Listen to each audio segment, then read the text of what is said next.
here because he's got to play for the red that's to the left of the 4.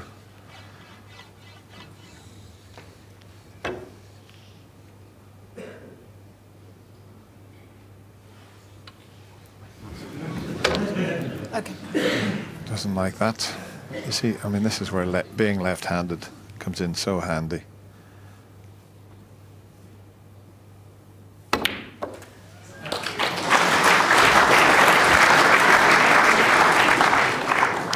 I said being left-handed. He's not left-handed. He's just so good at playing snooker with his left hand. 7.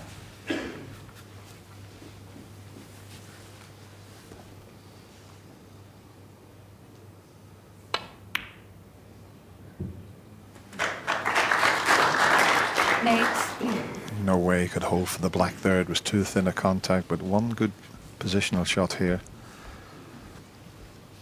But just looking at it, Stephen, I don't know whether he might have to play the cannon into the 4 reds. He hasn't got an angle to leave.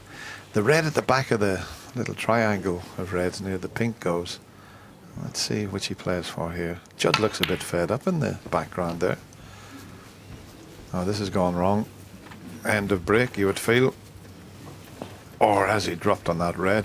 10.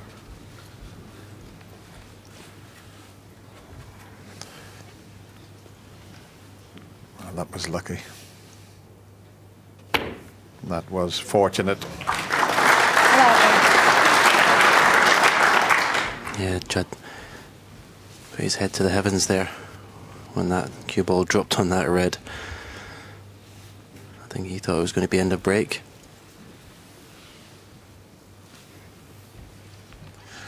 Well, it's a straightforward black, but he's now looking at that black. Black looks much easier. He can go past the green and brown and back up to the reds.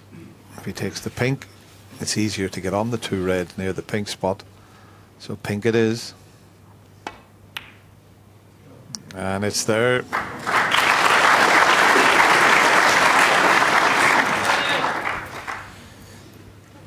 Just hasn't got pinpoint 70. position.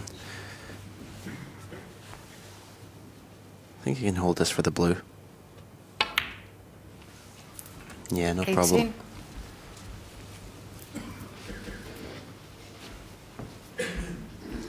It's amazing. He scored 18 points. It's taken him 4 minutes and 20 seconds. He made his maximum break in 5 minutes and 20 seconds here. But the balls were awkward, and as long as you keep potting them, that's 23. what counts.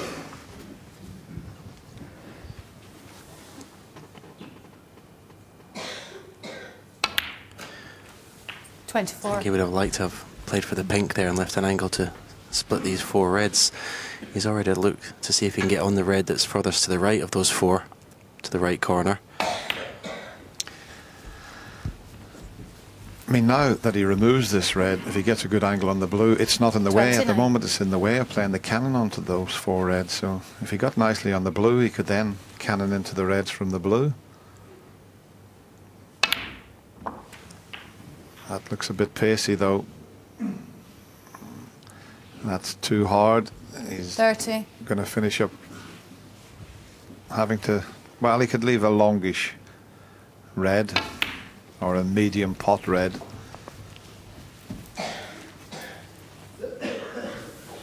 $35.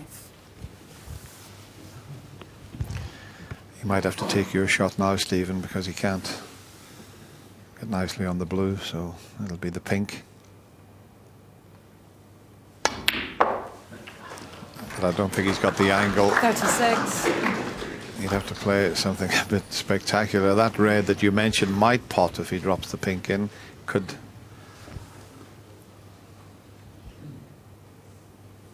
It's around the houses.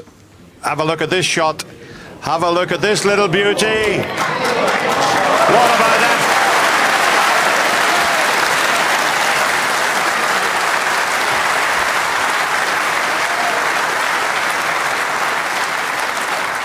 Well, that round of applause, it sounded like he just won a tournament, but it deserved it, that positional shot there.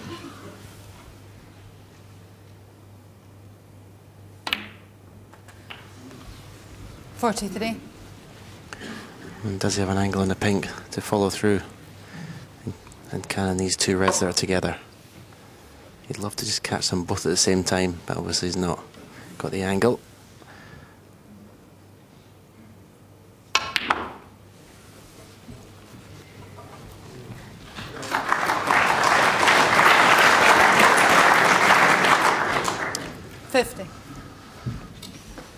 Well, he's up looking at the angle on possibly getting on the blue, because he'd have to be so precise if he got on pink or black to move these two reds. And needs 51. to keep on going, and I think he's finished straight. Might have the slightest angle. He's 20 in front. Can he power this in and over to the reds? He's powered it. He's got the side.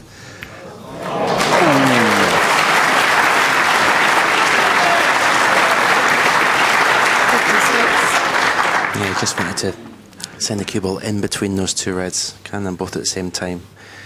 Yeah, the second one, full ball, that's why he's so close to this red. Oh, I don't fancy that one. I think he'd push that. He's so close to it, but he can find a path, I think, up behind the green and brown. But if he plays that shot, he's got to be careful he doesn't push this red into a potable position. A little thin one might get him up there, but if he catches it a little thicker, he'll leave the red on. Might have to sacrifice going behind the green and brown and play it thinner to get over towards the yellow.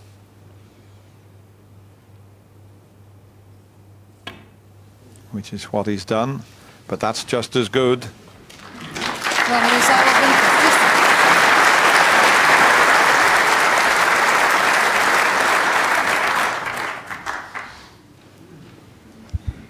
Well, you'll not see many better 56 breaks than that.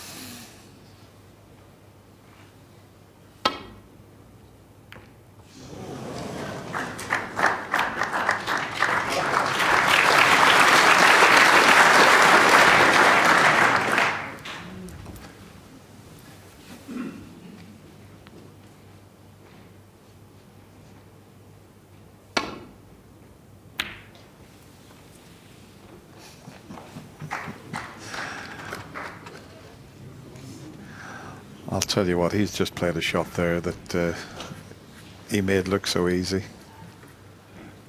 But he was snookered, he had to swerve that.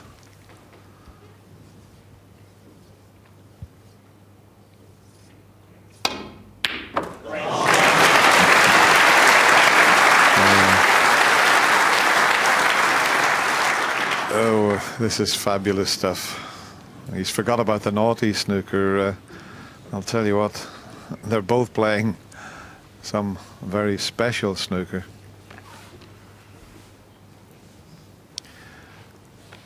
Can't see enough of the yellow. We'd love to take the yellow.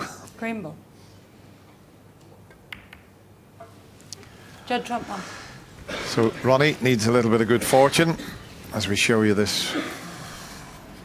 Well, you have to call it a Judd Trump special. There's no other name for it.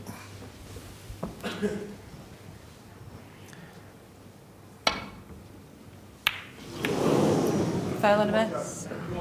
Judd Trump 7. Well, he won't be replacing this. Comfortable red to the left centre pocket.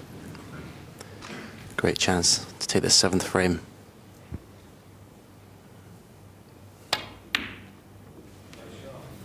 One.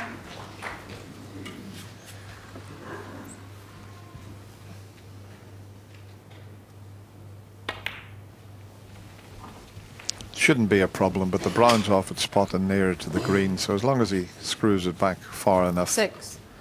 He'd love the white just back exactly where it is at the moment, anywhere near where the cue ball is now. 8. Yeah, that's fine.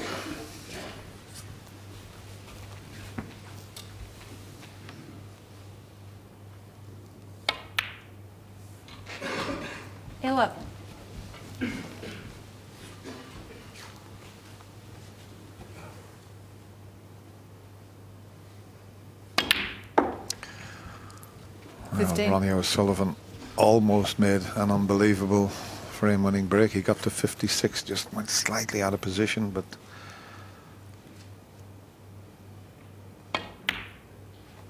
Judd with that fabulous long pot give himself a chance to pinch the frame. He only needs the pink. In it goes. Ronnie O'Sullivan, as I said, made a break of 56, but it wasn't quite enough. But what a good clearance from Judd Trump, and he closes the gap. It's 4-3 to Ronnie O'Sullivan. Well, it is undoubtedly the hottest ticket in town, and what we're watching, Steve Davis, is utterly brilliant snooker. Yes, for all of the excellence of Ronnie O'Sullivan, you can't shake off the young whippersnapper, which is Judd Trump. Ronnie O'Sullivan played this fantastic pink. It wasn't just the line of the shot, but actually getting around the table and having enough speed to then do some damage to those four reds required such great cueing. And you thought he was going to get over the line in the frame. He left himself a blue. He was a bit straight on it, but he generated a fantastic angle with right-hand side. Bit unlucky there that he didn't get a better split of the balls, and it looked like he was still in control of the match. And at that frame, for a second, he looked like he was anyway. And at that point, you're thinking the top gun is on top here, and then the young gun comes up with this. I don't think he's potted a more important ball than this all afternoon. I honestly don't. This is an absolutely cracking pot, but what it does is it puts him absolutely bang in the driver's seat. OK, he doesn't land up on a colour here, but he took us behind the green. The way the frame was going, honestly, and the way the match was going, I don't think there's been a more important ball for him. It's obvious that Judd is backing himself, because during that frame, as he was approaching that shot, you said, didn't you, here in the studio, you said, oh, look out. Here we go. Well, you could see straight away come out the chair he was going to take it on. But it's all right taking them on. Knocking them in's another thing, and that's what he's doing. He's very high percentage. His level of play has gone up seriously from what he's produced so far in the tournament. But Steve, that's what we've talked about. That's what Stephen Hendry has talked about. It's about backing yourself when you're playing against somebody like Ronnie.